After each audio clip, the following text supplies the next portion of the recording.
Hey, welcome in. Welcome to the Arrowhead Addict podcast. We are here coming to you live. The Kansas City Chiefs are going to the Super Bowl. You only win a Super Bowl 2 times every 5 years, right? Oh!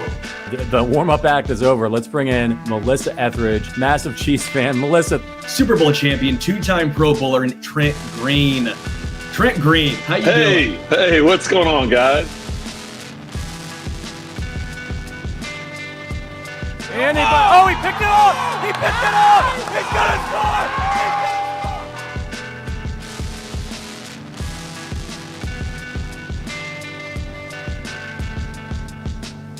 score! We'll see you next week, but until then, as always, go Chiefs.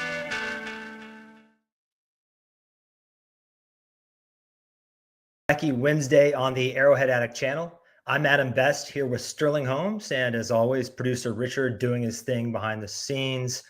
I understand we got a big baseball game going on right now, so we're going to have a really tight show. How you doing, Sterling? Good, man. The Royals up 1-0. They're 1 up in this series as well. Things are good here in Kansas City. Yeah, I mean, 4-0, Royals in the playoffs. It does not get any better than that. I think we're going to have a really good show today. There's a lot of mystery around this Rashee Rice injury. I don't want to jump to conclusions and say that the longer it goes on without us having an answer, the better it is. But at least there's like a glimmer of hope. But there are a lot of trade rumors swirling around the Chiefs right now. So I thought it would be fun to explore some potential wide receiver trade possibilities from like dream scenario down to really Veach. You game for that? Let's do it. Yeah, that'll be fun. Marquez Valdez-Scantling, get ready. So you're telling me there's a chance? Yeah! I love Dumb and Dumber. Who doesn't? What a great movie. Great movie. 30 years later, and it's still funny, right? So go ahead. I'm sorry. No, there's nothing to be sorry about. We're going to rank these potential wide receiver options, trade options, from least likely to most likely. So we're going to start at 12 and count down to 1 being, okay, this is something we can really see happening. So I'm going to rattle off these names. And before we do that, actually, I want to get your opinion on whether or not the Chiefs need to do something. Because I have an opinion. I want to hear yours. Like, do they need to make a move to win the Super Bowl? The answer is no. Do they need to make a move to make the offense more fun, more explosive, and give them maybe an even greater chance? The answer is yes. I think, quite frankly, if the Chiefs stay pat and roll with what they got for the rest of the season, barring another injury, that's obviously got to be put into the equation as well. I think the Chiefs are probably still favorites to win the Super Bowl because the defense is absolutely elite. That's what it comes down to. The Chiefs have an elite defense. They have the best quarterback in the entire world in Patrick Mahomes, and I understand the thought process of him struggling so far. He'll be okay. I'm not worried about Pat. I'm not worried about the offense. I'm not worried about the offensive line, and I'm not worried about Travis Kelce. But in this grand scheme of things, if you want to make things easier on the offense, if you want to make wins happen by 7 instead of 3, then yes, I do think it would be beneficial to go out and make a move, even if it is just a depth piece, a guy like Demarcus Robinson. Well, he is on the list. My take is slightly different. I don't think we're not aligned here, but I've been thinking a lot about this. And I know the Chiefs attempted to really give Mahomes a better arsenal of weapons this year. They really did. They couldn't have predicted, well, maybe on Hollywood Brown they could have predicted, but on Rashee Rice, they couldn't have predicted this. So they tried. But the situation he's been in for the last 3 years, with the revolving door at tackle, with this kind of motley crew of wide receivers, he's still the best quarterback in the league. And I think he will figure it out. but they're asking a lot of him. And it's kind of like the Jurassic Park thing. Just because you could doesn't mean you should. Can Patrick Mahomes win Super Bowls in suboptimal situations? He is that good. Andy Reid is that good. Spags is that good. Chris Jones is that good. I watch Jared Goff play, and I hear people say, oh, he was perfect the other day, 18 for 18. No, he wasn't. Ben Johnson was perfect. Brad Holmes was perfect. The offensive coordinator and the head coach, not to take too much of credit away from Jared Goff. I mean, Jared Goff was great too. Let's be real now. Jared Goff wasn't even the best quarterback in that game. No, don't be honest. A nerd. No, you saw the PFF thing. No, he was not. No, it's not the PFF Stupid. Thing. Geno Smith leads the league in passing yards. It wasn't his fault. Sick interception too, bro. Like I was going to throw that. The fact he threw a pick on the last play. They look better than Patrick Mahomes because their situation is up here like a 10 and his situation is like a 5. So there's part of me that looks at Jared Goff and looks at all these other guys. I think we can agree on this, that the ceiling has been lowered on what Mahomes can do just because he's not equipped to win like other quarterbacks are. I get what you're saying. I'm just laughing that I still think Jared Goff outplayed Geno Smith. I'm not going to argue about that one. But yes, the situation in Kansas City could be better for Mahomes. They could make it easier on Mahomes. It would make the life of Andy Reid easier as well. I want to give a shout out to Reggie Comedy. Thanks for the super chat. Says to trade for Hill, it would cost less than $2 million in 2024 because the Finns paid most of his salary in a signing bonus. The issue also comes down to he's going to want a lot larger contract coming up. He wants that restructure. So I don't see that happening. But we're going to get into that because we have 12 players we're going to get into. And before we get into that, I want to give a shout out to Underdog.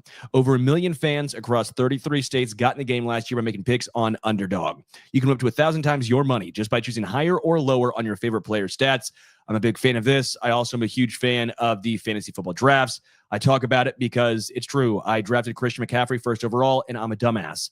I also blame the 49ers. Thanks, guys. Appreciate it. So my fantasy football team is not very good, but I can do these daily or weekly fantasy football drafts right there on Underdog against other people and win cash. Pretty fun. Actually, it's a lot of fun, and I've done way better in that than I have in fantasy football in my year-long leagues. So if you want to do that, if you want to do pick'ems, if you want to do drafts, you can do it right there on Underdog. It's super easy to use. They have a very great mobile app, or you can even sign up on UnderdogFantasy.com. And if you sign up with promo code Arrowhead Addict, Underdog will give you a free pick to use on your first cash pick'em, plus up to $1,000 bonus cash when you deposit. That's Underdog Fantasy, promo code Arrowhead Addict to claim your new customer special of a free pick and your deposit offer. Must be 18 plus, 19 plus in Alabama and Nebraska, 19 plus in Colorado for some games, 21 plus in Massachusetts and Arizona, and present in a state where Underdog Fantasy operates. Terms apply. Void in Colorado. Concerned with your play? Call 1-800-GAMBLER or visit www.ncpgambling.org. Arizona, call 1-800-NEXT-STEP, 1-800-639-8783, or text NEXT STEP to 53342. New York, call the 24/7 Hope line at 1-877-8-HOPE-NY or text HOPE-NY 467-369. I did not think the thing we'd be shouting at each other about like Shannon and Skip would be Geno Smith and Jared Goff this season, but that's where we're at. So let's get through these 12 potential targets in alphabetical order. Amari Cooper from the Browns, Christian Kirk from the Jags, the 0-4 Jaguars. They aren't going anywhere. Cortland Sutton from the Broncos, Darius Slayton from the New York Giants, Davante Adams from the hated Raiders, DeAndre Hopkins from the Titans, our old friend DeMarcus Robinson out in LA, Deontay Johnson, favorite of this show, now in Carolina, Jalen Hyatt also with the New York Giants, Jonathan Mingo, former favorite of this show in Carolina as well, Treylon Burks, Tennessee Titans, Tyreek Hill, Miami Dolphins. So let's rank these, starting with the least likely and get all the way down to the person we think has the best odds of becoming a Kansas City Chief this season, putting on red. Yeah. Where do you want to start? You said start with the worst odds, you said? Correct. Okay. Worst odds of the 12 you listed, Davante Adams. Yeah. The Raiders, I could see maybe the Broncos looking at Cortland Sutton just because it's, they're not handing their biggest rival a nuclear weapon. You know what I mean? Just if Davante Adams helped the Chiefs win a Super Bowl in dramatic fashion, the Raiders would never live that down. I just don't think there's any chance they do this. They would probably take less from another team. If the Chiefs were offering a second and the best they could get elsewhere was a third, I think they'd take the third. Yeah, I don't think they have a chance of Davante Adams. The next one, I think it's between Tyreek Hill and Cortland Sutton. The Broncos also don't want to send somebody to the Chiefs. Let's get real. I just think he's a lesser player, so it's there's maybe a slight bigger chance. Yeah, I think it's. Sorry, my dog is very excited. My fiance is about to walk in the door, so that's why. I think it's Tyreek Hill, probably 11, just because the Dolphins, I don't think are going to want to trade with the Kansas City Chiefs to begin with, because they're still thinking they're in playoff contention. Let's be real. They're waiting on Tua Tagovailoa to come back. That's what it comes down to. And the Chiefs, while yes, they do obviously have a familiarity with Tyreek Hill, it's the contract. That's what it comes down to. It comes down to the contract. He wants a new one. He wants to now be paid the $35 million a year. Chiefs aren't going to give up a second rounder, a third rounder to turn around and pay him that amount of money. They had the opportunity once. They won't do that again. Yeah, even if it works out this year financially, what are they going to do next year? Are they going to go through that whole trading thing again where they have to ship him out? I mean, that would just be awkward. Mike McDaniel's trying to save his job at this point. I think he's probably safe, but if they have a catastrophic season and completely bottom out and are one of the worst teams in the league, that's a pretty scathing indictment. I've been a supporter of his, but when anybody else but Tua is behind that offense, it's anemic. And I have faith that if Carson Wentz had to start a couple games for the Chiefs, knock on wood, they'd look a lot better than the Dolphins look when Tua isn't available. I just think Tyreek, he enjoys being the man on a team. I think he likes being in Miami. Don't forget about the tax advantage of being in Florida. I just don't see it. You never know. I mean, Kareem Hunt is a Chief again, so you never say never. I don't see it. I think next we have to go Cortland Sutton just because the Broncos are not going to want to send him to Kansas City. Yeah, agreed. I don't see either of those three. Those are the least three, and I think it's by a pretty wide margin that it's Davante Adams last, Tyreek Hill, and Cortland Sutton are probably in that next boat. Again, the Dolphins, the contract, as KL pointed out, like a $24 million dead cap for the Dolphins if they trade him. No. They're not that desperate. They're not going to pull the plug that quickly from thinking they're a Super Bowl contender to like, yeah, we got to completely reboot this thing. I don't think barring Tua legitimately retiring. That's the only situation. And that's not going to happen. We're not going to know that before the trade deadline. So I just think that's out. I think Davante Adams might end up somewhere with a truly desperate team like the Jets, where they're all in on Aaron Rodgers and trying to salvage things. And then Cortland Sutton, we just don't see it. So now we're at the somewhat likely players. And this is where it kind of gets tough. But I might go DeAndre Hopkins. I know a lot of Chiefs fans would like to see him, but he's playing with a torn MCL. So why are you going to trade for an injured player to replace an injured player? It doesn't make any sense to me. Yeah, I would almost say Treylon Burks 9. You have Treylon Burks at home and it's Sky Moore. Whoa. I don't think they're anything alike. I think look at Treylon Burks' frame and look how good he is with the ball in his hands. I think he could be a homeless man's Rashee Rice. I think he'd be. Look how good he's been in college. I mean, well, Tennessee, his head coach hated him the second he arrived because he didn't want to do the A.J. Brown trade. And they've been playing him as an outside receiver. Same thing with Jonathan Mingo. Both these guys need to be power slots. That's how they need to be utilized. They're not man beaters, but if you get the ball in their hands, they're big, they're athletic, they're dynamic. So that's why both of those guys are on the list. They would just be poor man's or homeless man's Rashee Rice. And let's be honest, Veach loves a former number one pick that didn't work out, a reclamation project. That is one of his favorite little moves. Playing devil's advocate here. I like Ronson trait. Burks is buns. Best just wants an excuse to say power slot. I don't. The Tennessee Titans have a pathetic passing game, and they've used him incorrectly, and now he's buried underneath veterans. I don't know, man. I think probably even Deontay Johnson. The question there is, if they're just going to stick with Andy Dalton and they're permanently pulling the plug on Bryce Young, then why hold on to Deontay Johnson? But if they're thinking they might eventually go back to Bryce Young once things have settled down a little bit and he's a little bit more prepared, they're going to want to surround their young quarterback with weapons. Yeah, I'm telling you, I'm putting Burks at 9. Like, that's the least exciting dude in the list, by the way. Like, if you said they. Some of his peripherals are good. Like, he hasn't gotten a shot. Dude. Come on, now. It should be like if the Titans talk themselves into Sky Moore. It'd be the exact same situation. It'd be the exact same thing we're talking about. Sky Moore right has played with Patrick Mahomes in an Andy Reid offense with some significant competition. Like, I don't know. I mean, less significant. And Sky Moore at least maybe even got more snaps than Burks. What does that tell you about Treylon Burks? I think they've just opportunity. No, they've. It'd be like if Rashee Rice went to Tennessee and they stuck him at X, he would have failed. Because that's not the player he is.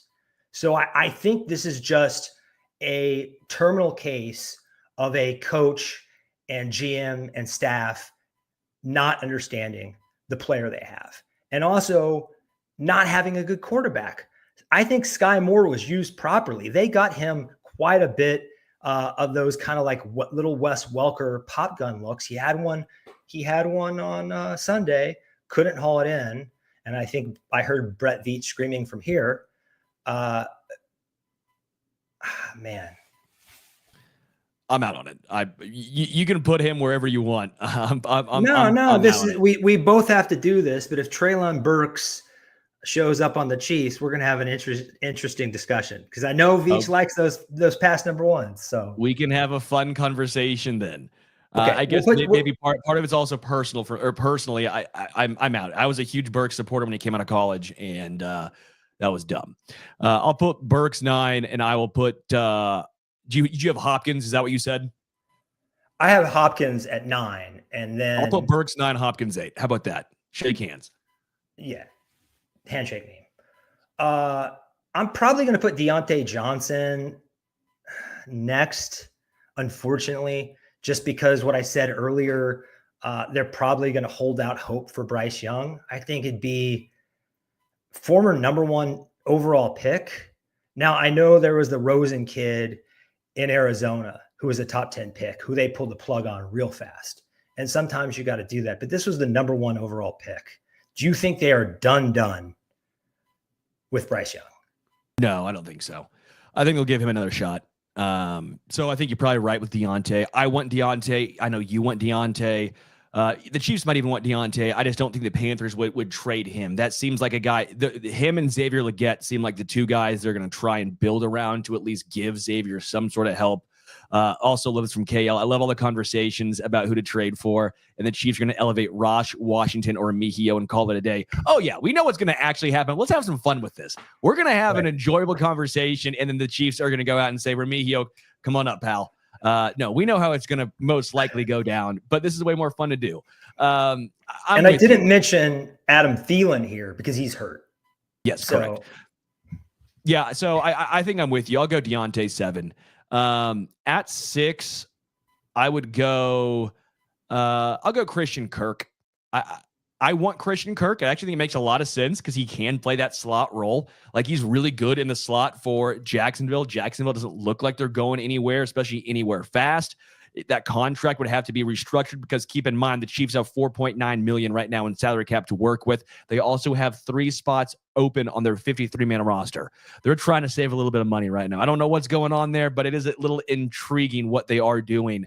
And that 4.9 can't all be spent on one player. There's going to be some call-ups. There's going to be some elevations. There's going to be some, you never know later on in the season, right? You never know which veteran guy is going to end up being brought in. I would say right now, the contract probably keeps Christian Kirk away from KC. But as far as an actual schematic fit, going from Doug Peterson, who runs a lot of the similar system that Andy Reid runs, I think it would make a lot of sense. Just that contract would be the holdup in my eyes. And he's a different kind of slot player than Rashee Rice, obviously, but he's lived in the slot for most of his career. So I just think it would be a natural fit in so many ways. The only thing I'm thinking here is Doug Peterson seems to have really lost that locker room. And his recent commentary kind of like a little bit of throwing the players under the bus. I wonder if he's going to lose his job. And then the GM, Balky, is going to start shipping guys out. I mean, he might lose his job as well. But 0-4, your season historically is over. Yeah. Heck, I think next year you might see Doug Peterson on the Chiefs sideline. I could see it. And I think it'd be a good fit. All right. So Christian Kirk 6. We're down to their top 5, right? Yes, we are. And let's just run through those so everyone can kind of have their bearings here. Amari Cooper, Darius Slayton, Demarcus Robinson, Jalen Hyatt, and Jonathan Mingo. I'm probably going to go Amari Cooper. I know that his contract, the way they restructured it, would make it financially feasible for the Chiefs to do it. And the Browns, that offense is an absolute mess. He and Deshaun Watson don't really have a great rapport.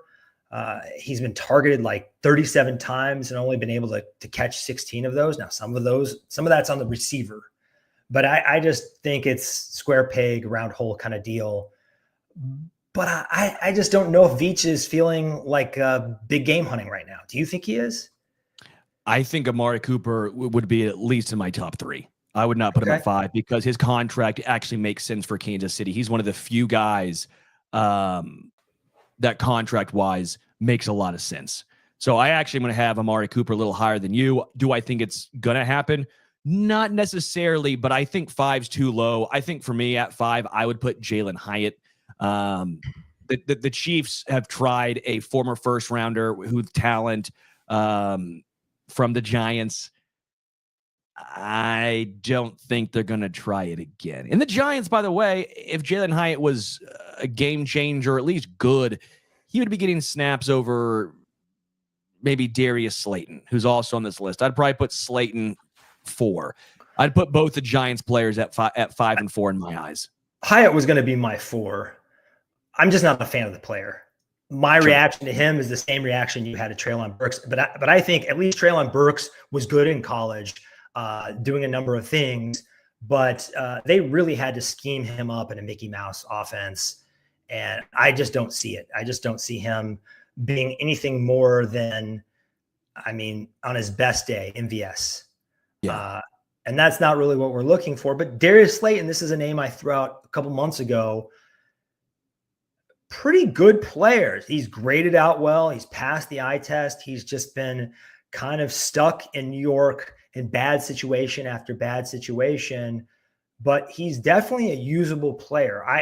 Whereas Jalen Hyatt is a worse version of MVS, I think Darius Slayton could be a better version of the MVS we saw last season. But is he kind of redundant with Xavier Worthy if Hollywood Brown comes back for the playoffs? You're talking about a bunch of slight field stretchers. So I'm with you. Let's put them 5, 4, maybe Amari Cooper 3rd. So my final three, we can switch it up if we want to for our final three. I think we're going to do a lot of agreement here. I'm going to put Jonathan Mingo 3, Amari Cooper 2, and then I'll put DeMarcus Robinson 1. I think DeMarcus Robinson makes so much sense. The Rams are going nowhere right now. They're so injured right now, so I don't know if they can, like, for them, DeMarcus Robinson doesn't move the needle, but he's like their wide receiver 1 right now. In the year 2024, D-Rob is like their guy because of Puka Nacua and Cooper Kupp. Even that tight end, Tyler Higbee's injured. Like, they're just insanely injured, right? It's absurd. But they're still not going anywhere right now. I could see him parting from DeMarcus Robinson. D-Rob knows everything here in KC, at least for the most part. He would make a lot of sense here. Is he moving the needle a ton for the Chiefs? No. But the Chiefs like this, man. They bring back guys all the time. We saw it last year with McCole Hardman. Do I necessarily want it to happen? Part of me says yes, because I think just depth-wise, it makes sense, and I'm ready to see. I'm ready to see Sky. Sorry, Sky Moore's gone. I'm ready. I'm over it now. Out. So I think D-Rob makes the most sense, but I keep saying I think Amari Cooper does make more sense. The more I think about it, the more I've thought about it. Will the Browns do it? I don't know. But I also think the Chiefs could use it as more than just a 1-year rental. I know it's just this year, but contract-wise, how much do we think Amari Cooper is going to get on the open market? I don't think it's anything crazy. And if Hollywood Brown's not coming back next year, you're still going to probably want to bring back a veteran on the open market, right? So that way you have Worthy and Rice, because Rice might be gone. Who knows how long this injury for Rice is going to take to heal. And not only that, he probably won't get a suspension until next season. So you're really looking at least another year of needing a legit wide receiver to help with Worthy. If that's the case, maybe you bring back, you trade for Amari with the contract that makes sense this year, and you sign him to a 2-year extension at a relatively normal price, whether that's a 2 for $40. And the Chiefs could afford something like that. So to me, Amari Cooper actually makes a ton of sense. And I saw Rick say, send Sky packing. Nobody wants Sky Moore. Nobody wants him. Andy Reid is a very, very loyal coach. I think that's the only reason he's still around and getting snaps. But I mean, what could we get from him? I'm not even sure we could get if the rumor was floated that the Chiefs might cut him to try to facilitate trade talks. I don't even think they could get a 7 for 6 swap. I don't. No, I think he has that little value. But on Amari Cooper, we've seen him come in midseason after a trade and get acclimated very quickly when the Raiders sent him to Dallas. And when the quarterbacks and the pieces around him have been strong, so has he. The question is whether they're ready to give up.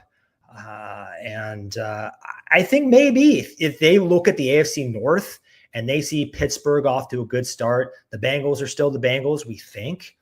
And the Ravens just beat what many people were calling, the best team out of the gate, right? They were kind of polishing the MVP trophy for Josh Allen before Sunday. So I just don't think they have a shot even to make the playoffs in the AFC North. So we could put Amari Cooper 2 with real quick, my thoughts on DeMarcus Robinson.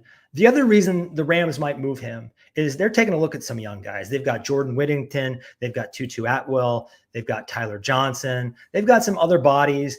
They might as well evaluate what they have in those guys. And it's not unheard of if you look at where Cooper Kupp was drafted, but especially where they got Puka Nacua.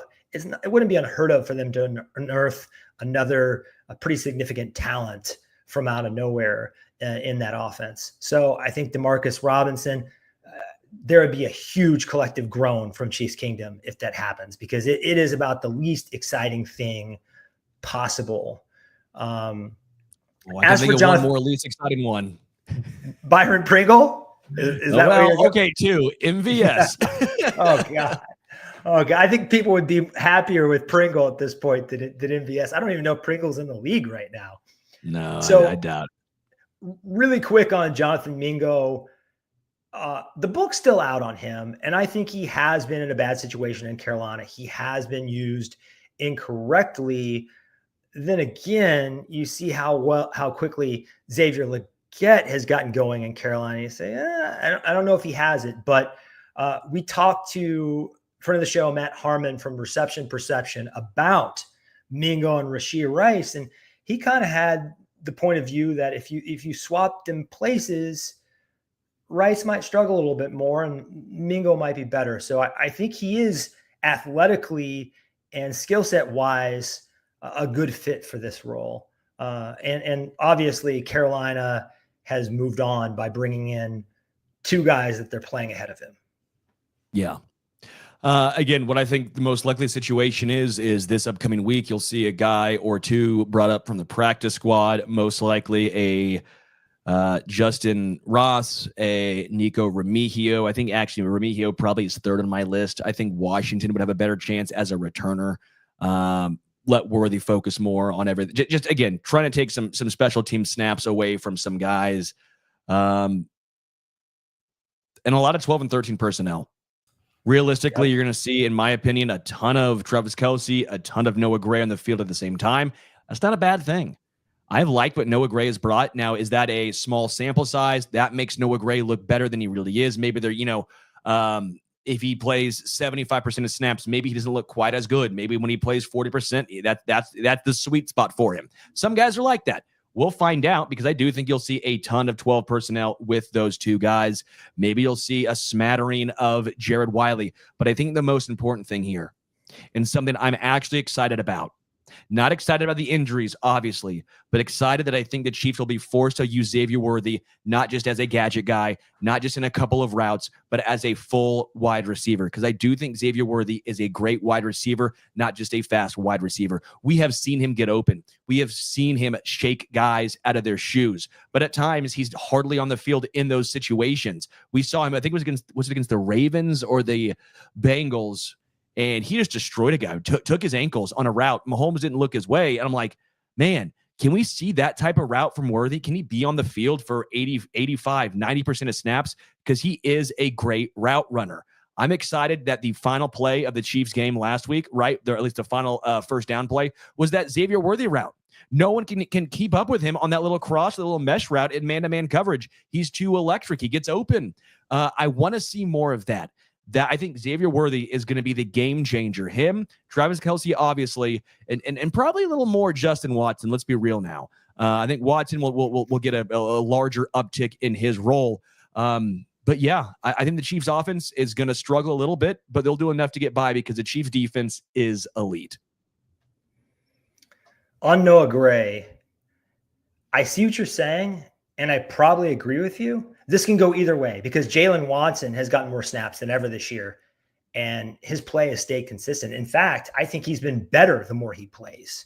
But someone like Mike Dana, I think he gets too many snaps, and his play starts to dip a little bit. But you got to say, every time Mahomes needs Noah Gray, every time he's called upon, he is remarkably consistent. He has steady hands. He does what's needed of him. I think we will see more of him. As for Xavier Worthy, if the vision of this front office is Deshaun Jackson 2.0, this is going to give that project a nitrous oxide boost. And I'm really excited about that because when you look at Andy Reid's history with first-round receivers or second-round receivers, rookie receivers, he really slow plays them, and that's fine. I think it worked out with Rashee Rice. But if he was stuck behind Rice and Hollywood Brown, I think expectations for Worthy's rookie year, you have to really dial those down. Now we're going to get a chance to see him try to do everything, for him to try to be a thrust into a wide receiver one role. Well, that was a fun exercise. Definitely fun. We'll see if any of those names end up becoming a Chief. Let's move on to our early score predictions. Monday Night Football, the New Orleans Saints, who kind of crashed back down to earth after that hot start. I've got the Chiefs 20, the Saints 17. I'm done for now picking the Chiefs by any kind of significant margin. I just need to see it before I get comfortable with that. But I do think they'll eke out the win. How about you, Sterling? Yeah, I really wanted to go with 2017, but you took it. So I'll go 21-16, which I guess is actually a pretty big difference because that means that the Chiefs cover then. That's because it's a 4.5 point spread is what I see right now. I'm heading to the game Monday night. Going to be fun. Keep the wedding weekend rolling. Congrats. Yeah. Thank you.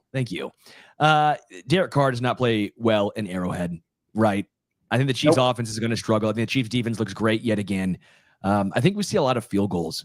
I really do. The Chiefs offense red zone issues might continue to struggle just a little bit, but they'll do enough to get by. It's going to be a close game because the Chiefs always play in close games. The Saints do have some talent, but again, I think Derek Carr is going to have a fine season overall, but in Arrowhead, the Chiefs defense, the Chiefs fence will get the better of him. I do think you're right that he historically doesn't play great in Arrowhead, but I do have that bus game burned into my head when they took the victory lap, which we're never going to forgive them for that, honestly. No, we shouldn't. We shouldn't. And we shouldn't. I think we both feel confident that they're going to win, but don't expect a pretty game, especially with Rashee Rice out and them trying to have to, no Pacheco and integrating Kareem Hunt. It's going to be probably an ugly game. And also the Saints usually are pretty good on defense because I think Dennis Allen, for all his shortcomings, is a good defensive coach. I think he'd be a great DC personally. I think that's his best role. I could see this being a game where there's 8 or 9 possessions total, where it's just a long drives, Chiefs on the ground, a lot of carries, a lot of short passes, then stalling in the red zone. That again, I hope I'm wrong, and it's just worthy deep. Kelsey over the middle. That's what my goal is. That's what I hope for. But what I firmly believe, it's going to be long, drawn-out possessions, ending in field goals, probably for both teams. And again, even in that style of game, I like the Kansas City Chiefs. Me too. I think you're going to see a ton of Kamara dump-offs and long drives. I'm in complete agreement with you. But on primetime, Monday Night Football, we got to go with the Chiefs, 5-0. Our final segment here, what's spinning? Sterling, what are you listening to these days? Worship and Tribute by Glassjaw. Daryl Colombo's band, who was also the singer of Head Automatica. Love both those bands, Head Automatica and Glassjaw. Glassjaw was, I believe, the first band, more of like a post-core alternative, little harder alternative stuff. Really, really good. This album's phenomenal. So Glassjaw, but also Head Automatica, kind of the combo. Hey, combo's always good. Mine is 2002's Electric Circus by the rapper Common. That was executive produced by Questlove. This is a wild album that I think was slept on back then, but was kind of a precursor to everything from Kanye West to the best of his work to like Kendrick Lamar's To Pimp a Butterfly. Really cool album that has like everybody singing on it, from Jill Scott to Erykah Badu to CeeLo Green. And yes, the one and only Prince plays guitar on this album and has an awesome cover. Really, he kind of did the Sgt. Pepper's thing, but he put pictures of everyone who helped him create this album on the cover, including like engineers, which I think is really cool. Some of those behind the scenes people in art don't get enough credit. I'm just a big fan of this one. I think it's just pretty mellow. If you're wanting to throw a hip hop album on in the evening, but you don't want the energy up to like 11. Yeah. I think that's all we've got for you guys. If you dig AA, here's how you can help our community grow. Subscribe to our YouTube channel right here. And then if you're an audio listener on Spotify or Apple, consider giving us a 5-star review. That will help Sterling. That will help myself. That will help Patrick and Matt and the entire gang. That's just really helpful. And if you ask a question, we get to those on our Thursday show and answer your questions. And be sure to check out the mothership as well, arrowheadaddict.com. Matt Connor and the team over there do fantastic work. It's part of my personal morning coffee rounds. Right when I get up every day, it will keep you informed. Lastly, Thanks to the chat. You guys are the real MVP here. We always love hanging out with you and hearing your thoughts on the Chiefs. Join us live next Wednesday at 5 p.m. Central here on the Arrowhead Addict channel. Until then, go Chiefs.